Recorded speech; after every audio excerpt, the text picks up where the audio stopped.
Neraka Lembah Tengkorak. Bagian 4. Si pakaian merah tertawa mengikik. Lantas, apa maumu datang ke sini?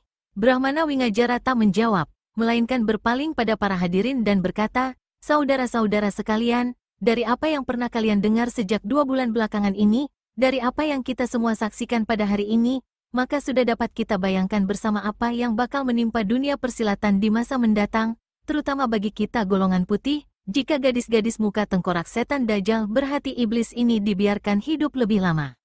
Tutup mulutmu, Brahma tahi kucing. Terima ini, si muka tengkorak berpakaian merah menendang ke muka. Angin tendangan ini bukan main dahsyatnya. Sambil berkelit, Wingajara pukulkan kedua tangannya ke muka. Asap putih panas menderu menyambar si baju merah.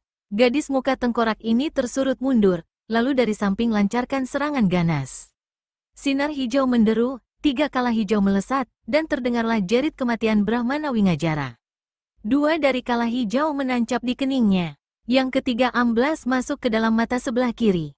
Sekali lagi, suasana diselimuti kengerian dan kegemparan. Dan sekali lagi si merah membentak garang, manusia-manusia keparat, diam semua. Para hadirin terpaku kecut di kursi masing-masing. Melihat naga-naga yang kurang baik ini, beberapa di antara mereka berdiri dari kursi.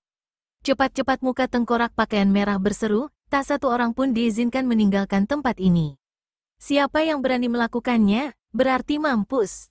Menyaksikan pembunuhan yang bertentangan dengan hati nurani serta jiwa satrianya, ditambah lagi dendam kesumatnya terhadap si cawat gila belum lenyap meski manusia itu sudah menjadi bangkai kini, maka ketua partai Telaga Wangi maju selangkah ke arah si muka tengkorak. Telah 2 bulan ku dengar kehebatan nama kalian dalam kejahatan dunia persilatan. Sebagai orang-orang dunia persilatan, aku menghormati kalian, tapi sebagai golongan hitam jahat yang berhati iblis, aku tidak sudi melihat kalian. Karena itu, aku harap segera meninggalkan tempat ini. Aku tak ingin melihat kejahatan dan pembunuhan lebih banyak. Si baju merah berpaling pada 3 kawan-kawan. Keempatnya kemudian tertawa gelak-gelak. Ketua Partai Telaga Wangi, kau tak ingin melihat pembunuhan lebih banyak, katamu. Tapi apa kau tahu bahwa kau juga bakal mampus di tangan kami, kecuali... Kecuali apa, potong Dewa Pedang? Kecuali jika kau dan seluruh anggota partaimu mau berlutut dan masuk ke dalam partai yang bakal kami dirikan, yaitu Partai Lembah Tengkorak. Dewa Pedang mendengus dan menjawab, manusia-manusia macam aku, sampai mati sekalipun, tiada sudi berlutut terhadap kalian. Apalagi masuk partai durjana kalian. Kalau mau cari anggota partai, carilah ke liang neraka.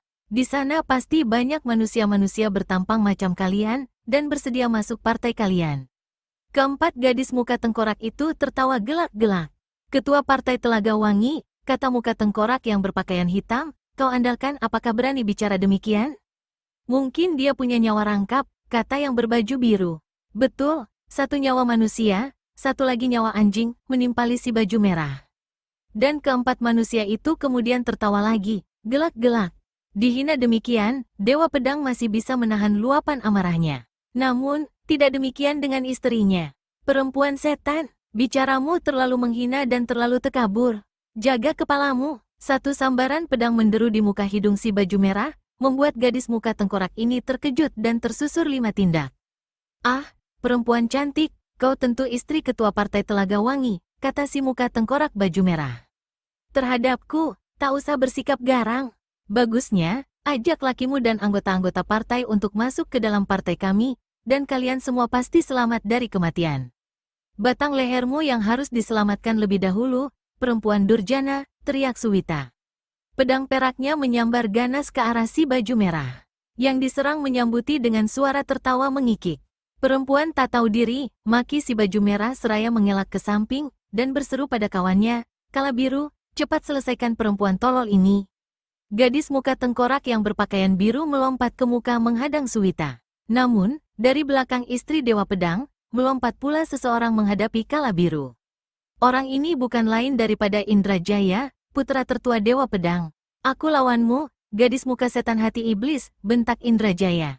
Bola mata Kala Biru berputar dan berkilat melihat kegagahan paras pemuda yang berdiri di hadapannya. Diam-diam, hatinya tertarik. Kala Merah, yaitu gadis muka tengkorak yang berpakaian merah, mengetahui hal ini, dan cepat membentak. Kala Biru, lekas laksanakan apa yang aku bilang. Pemuda itu harus mampus dalam 1 jurus. Dalam malang melintang di dunia persilatan guna mencapai rencana yang ditugaskan gurunya, yaitu hendak mendirikan Partai Lembah Tengkorak, maka Kala Merah, yang memang lebih tinggi setingkat ilmunya dari 3 kawan-kawan yang lain, bertindak sebagai pimpinan. Kala Biru mengeluh dalam hati. Hatinya iba juga melihat pemuda segagah Indrajaya harus menemui kematian di tangannya. Tapi bila dia ingat bentakan Kala Merah, serta ingat pesan orang yang tidak sudi memasuki partainya atau coba membangkang, maka rasa iba itu dengan serta-merta menjadi lenyap. Dengan memekik keras, Kala Biru menyerang Indrajaya. Si pemuda kiblatkan pedangnya menyambuti serangan itu. Tapi Kala Biru bukanlah tandingan Indrajaya. Sebelumnya sudah disaksikan oleh semua mata bagaimana Kala Merah, yang ilmunya satu tingkat saja lebih tinggi, berhasil merubuhkan si cawat gila serta Brahmana Wingajara dalam satu jurus, maka dapatlah diramalkan bahwa Indrajaya betul-betul akan menemui ajalnya dalam satu jurus pula. Demikianlah, meski dalam setengah jurus pertama itu Indrajaya dapat mengurung serta menekan lawan dengan permainan pedangnya yang cepat dan sebat, namun, ketika Kala Biru mengangkat tangan kanannya tinggi-tinggi ke atas dan memukulkannya ke depan, ketika kala-kala hijau menghambur ke arah kepala pemuda itu, maka Indrajaya menjadi gugup. Dalam kegugupannya ini, dicobanya merambas 3 ekor kalajengking yang menyerangnya dengan tebasan pedang, namun terlambat sudah. 2 ekor kala hijau menancap di keningnya. Yang ketiga di pipi kiri. Indrajaya meraung keras. Tubuhnya rebah ke lantai papan. Sebelum meregang nyawanya, pemuda ini masih sanggup melemparkan pedang ke arah Kala Biru, tapi dengan satu lambaian tangan kiri saja, maka pedang itu pun mental. Dendam kesumat yang bergejolak serta amarah murka yang membakar hati akibat kematian putranya Jayengrana belum lagi putus. Kini, putranya yang tertua menemui ajalnya pula dengan cara yang mengenaskan begitu rupa, maka kalaplah Dewa Pedang. Sreet, ketua partai Telaga Wangi itu mencabut pedangnya. Sinar putih pedang bertabur, menyilaukan mata. Jangan harap kau bisa meninggalkan tempat ini hidup-hidup, Kala Biru, bentak Dewa Pedang. Di belakang Dewa Pedang, Suwita, Braja Sastra, dan pengurus partai Klabang Songo melompat ke muka. Tanpa banyak cerita, mereka segera menerjang 3 gadis muka tengkorak lainnya, yaitu Kala Merah, Kala Putih, dan Kala Hitam.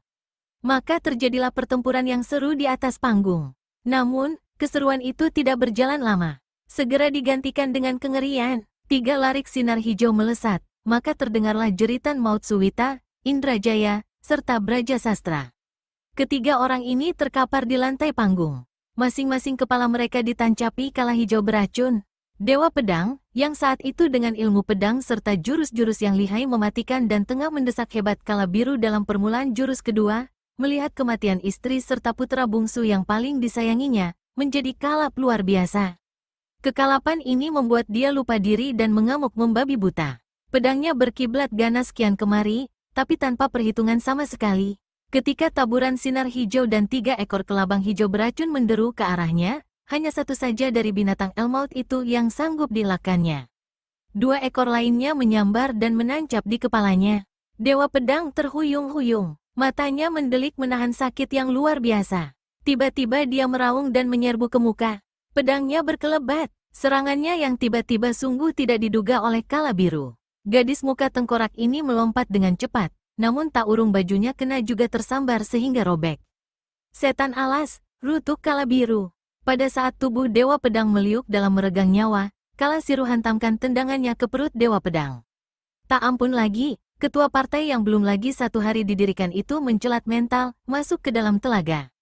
Pengurus partai Telaga Wangi daerah utara berseru memerintah pada 2 orang anggota partai, lekas ambil jenazah ketua dan selamatkan ke hutan. 2 anggota partai segera hendak melompat ke dalam telaga, tapi terhalang oleh bentakan Kala Merah, siapa yang berani bergerak akan mampus. Pengurus partai tadi, yaitu Jambakrogo, melompat ke hadapan Kala Merah. Kekejamanmu melewati takaran manusia iblis. Kupasrahkan selembar nyawaku untuk mencincang kau. Abis berkata begitu, Jambakrogo lancarkan serangan pedang, 2 tendangan, serta 1 jotosan. Kehebatan serangan ini tak bisa dianggap remeh. Namun, justru Kala Merah tidak pandang sebelah mata. Sekali tangan kanannya bergerak, sekali larikan sinar hijau melesat, maka terdengarlah jeritan Jambakrogo, nyawanya putus. 3 pengurus partai, yaitu yang tadi sudah sama-sama kena terpukul pingsan oleh si cawat gila dan nenek lewang merah, dan saat itu masih berada dalam keadaan terluka, tiada ambil peduli lagi keadaan diri masing-masing. Ketiganya menyerbu ke muka. Klabang Songo berseru, seluruh anggota partai, lekas bentuk barisan Telaga Maut. Mendengar ini, anggota partai Telaga Wangi yang memang sudah sejak tadi menahan kegeramannya dan ingin lekas-lekas turun tangan, segera bergerak membentuk barisan yang dinamakan Telaga Maut. Barisan ini berbentuk lingkaran dan terdiri dari 5 lapis. Karena partai Telaga Wangi belum lagi dikenal, maka semua yang hadir di situ tak mengetahui sampai di mana kehebatan barisan Telaga Maut itu. Di samping itu, sebagian besar dari para tamu tidak lagi memperdulikan apa yang terjadi dan bakal terjadi di atas panggung. Dalam kekacau balauan di atas panggung itu, mereka mencari kesempatan untuk meninggalkan tempat itu. Namun, begitu mereka berdiri dan bergerak, terdengarlah bentakan kala hitam. Berani meninggalkan tempat ini, berani mampus. Orang-orang yang hendak berlalu itu tertegun seketika. Tapi sekelompok di antaranya tiba-tiba berhamburan dan kabur. Kala hitam dan kala merah, yang berada di ujung panggung dan paling dekat dengan orang-orang itu, membentak nyaring. Mampuslah, teriak mereka. 2 gelombang sinar hijau menyambar. Maka terdengarlah pekik-pekik maut. Keseluruhan kelompok hendak melarikan diri itu terkapar di tanah, tak satupun yang hidup. Yang menyaksikan berdiri dengan lutut gontai. Siapa yang mau kabur lagi, silahkan, berseru kala merah. Tak ada yang berani bergerak. Namun, ini bukan berarti bahwa semua tamu yang hadir itu merasa jerih terhadap kala merah dan kawan-kawan. Beberapa tokoh sengaja menahan kegeraman mereka sampai saat di mana mereka merasa tepat untuk maju. Tiba-tiba di atas panggung terdengar teriakan-teriakan keras. Ternyata barisan Telaga Maut sudah mulai bergerak. Lingkaran sinar putih kelihatan bergulung-gulung mengurung keempat gadis bermuka tengkorak itu dengan sangat dahsyatnya. Keempatnya mula-mula sama menganggap remeh barisan itu. Sekali mereka menggerakkan tangan, maka mampuslah semua pengurung itu, pikir mereka. Namun, ketika mereka terdesak hebat dan hendak melancarkan serangan, kala hijau, segera mereka ketahui bahwa dikurung demikian rupa, tak mungkin bagi mereka untuk mengangkat tangan tinggi-tinggi dan menghantamkannya ke muka. Keempatnya kaget, dan hanya ketinggian ilmu mengentengi tubuh mereka sajalah yang dapat menyelamatkan mereka dari arus pedang yang dahsyat laksana gelombang melanda karang itu. Meskipun dapat bertahan, namun lama-lama keempatnya merasa khawatir juga. Keempatnya diam-diam mencari siasat, dan begitu mereka berhasil mengetahui kelemahan barisan Telaga Maut itu, maka dengan cepat keempatnya melancarkan serangan terpusat pada 2 orang anggota barisan. 2 pekikan terdengar merobek langit. 2 sosok tubuh anggota barisan Telaga Maut mencelat ke udara, jatuh di tanah tanpa nyawa. Dengan demikian, maka bobollah kehebatan barisan yang sangat diandalkan oleh partai Telaga Wangi itu. Sekelompok demi sekelompok mereka terguling tanpa nyawa. Pada saat kala merah dan kawan-kawan terkurung rapat oleh barisan Telaga Maut, maka sebagian besar dari para tamu yang merasa tidak aman dan tak punya harapan bila melakukan perlawanan terhadap kala merah, serta kawan-kawan, segera meninggalkan tempat itu. Namun, tokoh-tokoh utama lainnya tetap duduk di tempat mereka. Terutama tokoh-tokoh silat kalangan putih yang bersahabat baik dengan Dewa Pedang almarhum. Kini, di atas panggung kelihatan pemandangan yang betul-betul mengerikan. Puluhan tubuh manusia terkapar tanpa nyawa. Ada yang hancur kepalanya, ada yang robek perutnya, atau melesak dadanya. Tapi yang paling banyak ialah yang mati akibat kala hijau, beracun yang dilepas oleh keempat gadis bermuka tengkorak yang haus jiwa manusia itu. Jilid 7. Di atas panggung partai Telaga Wangi yang kini cuma tinggal nama saja, kala merah berdiri bertolak pinggang menghadapi para hadirin yang kini hanya tinggal separuh saja lagi. Mana yang lain-lainnya? Tanya kala merah membentak. Sepasang matanya membeliak, tapi tak ada satupun dari yang hadir yang memberikan jawaban. Kala merah menyapu mereka dengan pandangannya yang tajam. Melihat kepada sikap orang-orang itu dan melihat bagaimana mereka masih punya nyali untuk mendiamkan pertanyaannya, kala merah maklum bahwa orang-orang itu tentulah tokoh-tokoh silat berkepandaian tinggi. Namun, ini tidak mengejutkan hatinya. Malah sebaliknya, kala merah menjadi gembira dapat berhadapan dengan tokoh-tokoh kawakan dunia perselatan itu. Kerbau-kerbau dogol, apa kalian tidak punya mulut? Orang bertanya didiamkan saja, atau mungkin tuli semua? Mendadak terdengar suara tertawa renengekeh dari panggung sebelah barat. Kala merah, jika kau punya nyali, turunlah. Kala merah dan kawan-kawan tentu saja kaget sekali, dan memandang ke jurusan barat, tapi tak dapat mengetahui siapa adanya orang yang bicara itu, karena dia mempergunakan ilmu memindahkan suara. Keparat pengecut, berani menantang, berani unjukkan diri, bentak Kala Merah penasaran. Terdengar lagi suara tertawa mengekeh. Aku akan unjukkan diri bila kau bersedia bertempur dengan membuka kedok tengkorakmu. Mata Kala Merah membeliak, darahnya tersirap. Demikian juga dengan Kala Hitam, Kala Putih, dan Kala Biru. Rupanya manusia yang bersuara itu, selain sakti, juga mengetahui rahasia kedok tipis yang mereka pakai. Karena geramnya, Kala Merah hantamkan pukulan, Kala Hijau, ke bagian panggung sebelah barat itu. Jerit kematian terdengar di bagian situ. 6 tokoh silat golongan putih dan 2 golongan hitam roboh terjerongkang dari kursi masing-masing. Jika belum juga unjukkan diri, semua yang ada di sini akan kubikin minggat ke akhirat, ancam Kala Merah. Hehehe, enaknya kalau bicara, terdengar jawaban orang yang tak kelihatan dan tak diketahui di mana beradanya itu. Kesaktianmu memang patut dikagumi, perempuan-perempuan iblis. Kejahatanmu melewati batas. Dunia persilatan akan bersatu menghancurkanmu. Sekalipun kalian punya 10 nyawa, kalian tak bakal dapat hidup lama. Kentut, bentak Kala Merah gusar sekali. Kalau aku kentut, kalian adalah tahinya, terdengar suara tertawa mengekeh. Kedua tinju Kala Merah dan kawan-kawan sama terkepal erat, tapi kepada siapakah mereka akan turun tangan? Tak sedikit pun mereka tahu dari mana sebenarnya datang suara itu, dan siapa adanya orang yang bicara. Kala Biru mendekati Kala Merah dan berbisik. Kakak Kala Merah, tak usah pedulikan manusia keblinger itu. Sebaiknya kita mulai saja urusan dengan semua yang hadir di sini. Kala Merah mengangguk. Dia berdiri di tepi panggung sebelah muka dengan bertolak pinggang. Setelah menyapu paras semua yang hadir dengan sepasang matanya yang tajam menyorot itu, maka dia pun membuka mulut. Suaranya nyaring, lantang, dan mengumandang ke seluruh pelosok lembah. Semua yang hadir, dengar baik-baik. Pada hari 12 bulan 12 yang akan datang, di Lembah Tengkorak, kami akan mendirikan partai baru yang dinamakan Partai Lembah Tengkorak. Semua kalian yang ada di sini mesti masuk menjadi anggota partai. Siapa berani menolak, berarti mati. Suasana sehening di pekuburan beberapa lamanya. Tiba-tiba terdengar lagi suara mengekeh tadi. Perempuan iblis, kalian kira kami ini semua domba-domba tolol yang mau digiring seenaknya saja? Persetan dengan partaimu. Siapa sudi masuk anggota partaimu?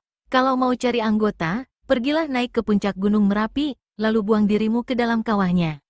Mengerti? Hehehe, 4 murid Dewi Kala Hijau itu kertakkan rahang masing-masing. Kegeraman mereka sudah tak bisa dikendalikan lagi. Tapi, kepada siapa mereka mesti turun tangan? Kakak Kala Merah, teruskan saja bicaramu. Nanti bangsat bermulut besar itu akan kita ketahui juga siapa adanya. Lagi-lagi Kala Biru memberi nasihat pada saudara-saudara seperguruannya itu. Maka Kala Merah pun meneruskan ucapannya. Kalian sudah saksikan sendiri apa akibat bagi manusia-manusia yang tidak mau mematuhi kehendak kami. Karenanya, kalian semua lekas naik ke atas panggung, berlutut, dan bersumpah sedia memasuki Partai Lembah Tengkorak. Sampai setengah menit lamanya, tak satu pun daripada yang hadir melakukan apa yang diperintahkan itu. Maka marahlah Kala Merah. Kalau begitu, kalian minta mampus semua, bentak Kala Merah.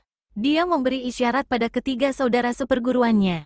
Maka keempatnya kemudian serentak menaikkan tangan kanan tinggi-tinggi ke udara.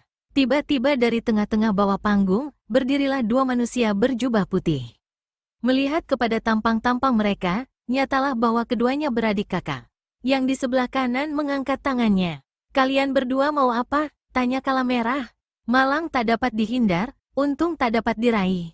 Kami berdua hanya inginkan nyawamu dan nyawa 3 gadis-gadis iblis lainnya itu, menjawab laki-laki berjubah putih yang mengangkat tangan tadi. Suaranya menggetarkan lembah, tanda tenaga dalamnya tinggi sekali.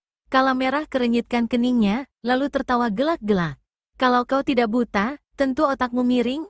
Apa masih belum melihat bangkai-bangkai yang berkaparan di tempat ini? Tentu saja kami lihat. Justru kami inginkan nyawa kalian adalah karena roh-roh busuk kalian tengah ditunggu-tunggu oleh roh sekian banyaknya manusia yang telah kalian binasakan. Meledaklah kemarahan Kala Merah. Cepat katakan siapa kalian berdua, supaya cepat pula ku beri jalan kematian. Kedua orang berjubah putih itu tertawa dingin. Sementara itu, Kala Merah sudah mengangkat kembali tangan kanannya tinggi-tinggi, sedang tokoh-tokoh silat yang lain bersiap-siap menunggu segala kemungkinan. Cepat terangkan nama kalian, atau kalian akan mampus percuma, membentak lagi Kala Merah. Kedua orang berjubah putih tiba-tiba sama menggerakkan tangan kanannya ke balik jubah. Sesaat kemudian, keduanya telah memegang masing-masing sebuah rujung emas. Ah, kiranya kalian adalah sepasang ruyung emas dari Banyuwangi. Nama besar kalian memang ada ku dengar.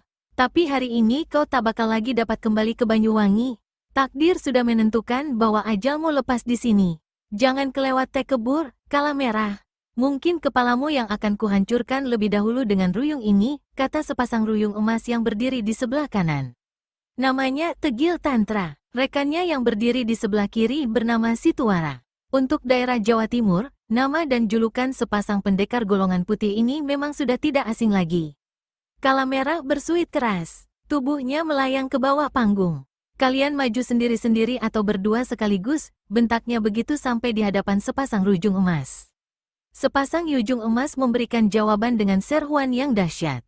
Tubuh mereka tak kelihatan bergerak, tapi tahu-tahu dua sebetan ruyung yang memancarkan sinar kuning emas telah menyambar ke muka hidung Kala Merah. Gadis muka tengkorak ini sampai tersurut 5 langkah ke belakang. Tapi sepasang ruyung emas di tangan Situara dan Tegil Tantra berkelebat pula memburunya. Dalam waktu yang singkat, 2 jurus telah dilancarkan oleh tokoh-tokoh silat Jawa Timur itu. Permainan silat serta jurus-jurus serangan ruyung mereka merupakan ilmu yang aneh dan banyak sekali pecahan-pecahannya. Angin menderu, dan tubuh ketiga orang yang bertempur itu hanya merupakan bayang-bayang saja. Jika saja Kala Merah mempunyai kesempatan untuk mempergunakan tangan kanannya mengeluarkan ilmu Kala Hijau yang sangat diandalkan, maka dalam satu jurus, kedua jago silat itu mungkin sudah kojol. Tapi setiap dia mengangkat tangan kanannya tinggi-tinggi, maka setiap kali itu pula salah satu dari ruyung menyambar ke arah tangannya, sehingga sebelum maksudnya kesampaian, dia terpaksa tarik pulang kembali serangannya.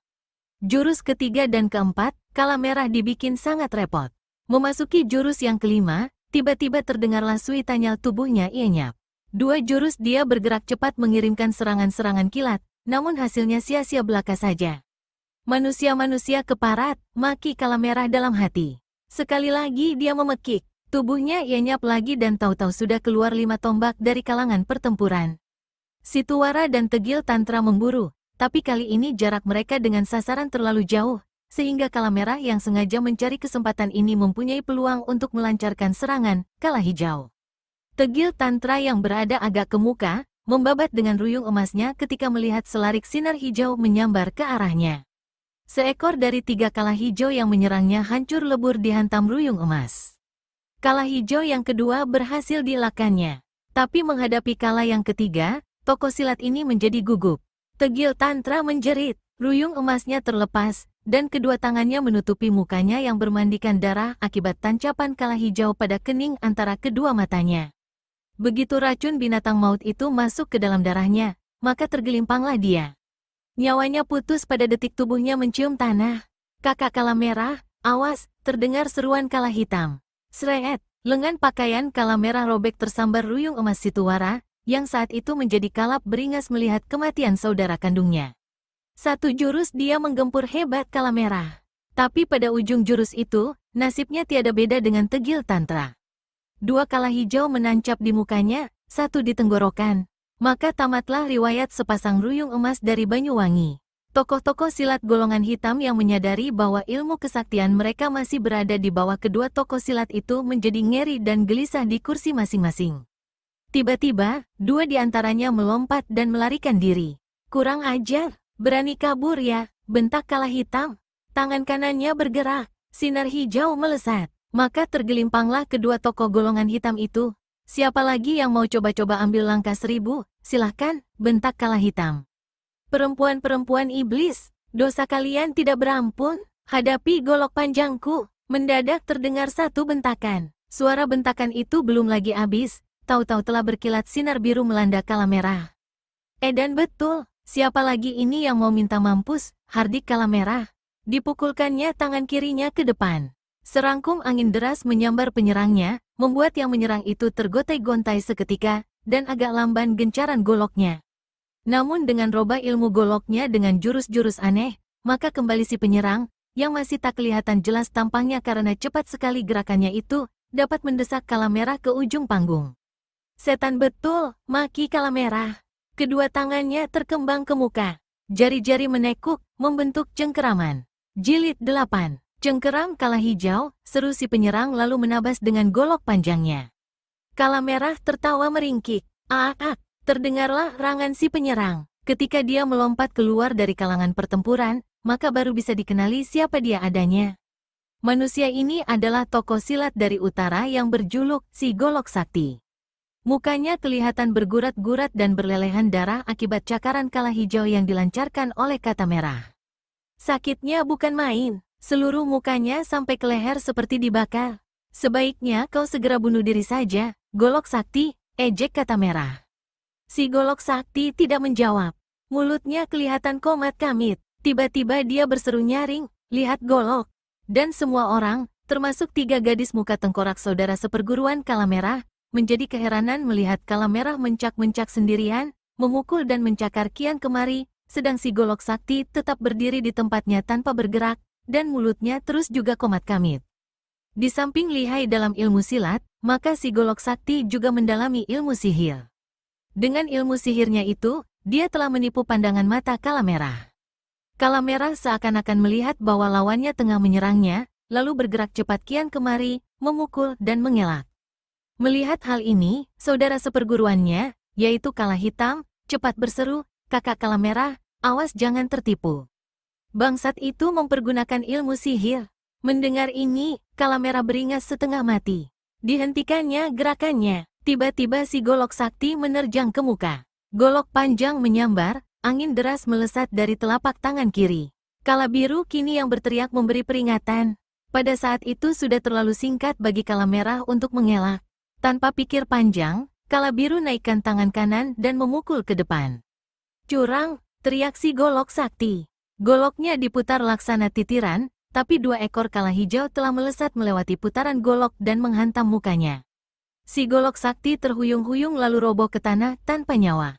Siapa lagi yang ingin mampus, cepatlah majukan diri, seru Kala Merah. Dia melangkah ke muka. Dengan geram, ditendangnya tubuh si Golok Sakti hingga mental ke atas panggung, terhampar di antara mayat-mayat anggota partai Telaga Wangi. Mendadak terdengar suara tarikan nafas aneh. Kejahatan kalian sudah punya, dosa sebesar gunung kalian sudah pikul. Tapi rupanya, juga kalian memiliki kecurangan. Manusia-manusia dajjal, sudah tiba saatnya kalian harus mampus. Suara itu adalah suara manusia yang tidak kelihatan tadi. Tapi kali ini rupanya dia tidak menyembunyikan diri lebih lama, karena begitu ucapannya berakhir, maka yang punya diri sudah melompat ke hadapan Kala Merah dan gadis-gadis muka tengkorak lainnya. Melihat siapa adanya manusia ini, yang bukan lain si tua renta berjuluk 10 jari malaikat, maka besarlah kembali nyali para hadirin yang masih ada di tempat itu. Siapa yang tak akan kenal dengan 10 jari malaikat? Selama 20 tahun, kakek-kakek tua renta itu telah merajai dunia persilatan di Jawa Timur. Dan bila hari ini dia muncul, pastilah keempat bergundal-bergundal pencabut nyawa itu akan dibikin ludas musnah. Tapi rupanya keempat gadis muka tengkorak itu masih belum tahu dengan siapa mereka berhadapan. Kala Merah memperhatikan paras kakek-kakek tua yang agak bungkuk di hadapannya itu. 10 jari malaikat berparas licin polos, rambutnya putih panjang sampai ke bahu seperti rambut perempuan, alis mata, kumis, serta janggutnya juga putih. Bahkan sepasang bola matanya juga putih laksana marmer. Tergetar juga hati Kala Merah melihat pandangan mata si kakek tua. Akhirnya kau munculkan diri juga, desah Kala Merah. 10 jari malaikat tertawa rawan. Kebenaran akan selalu muncul untuk memusnahkan kejahatan. Tak usah bicara bahasa tinggi.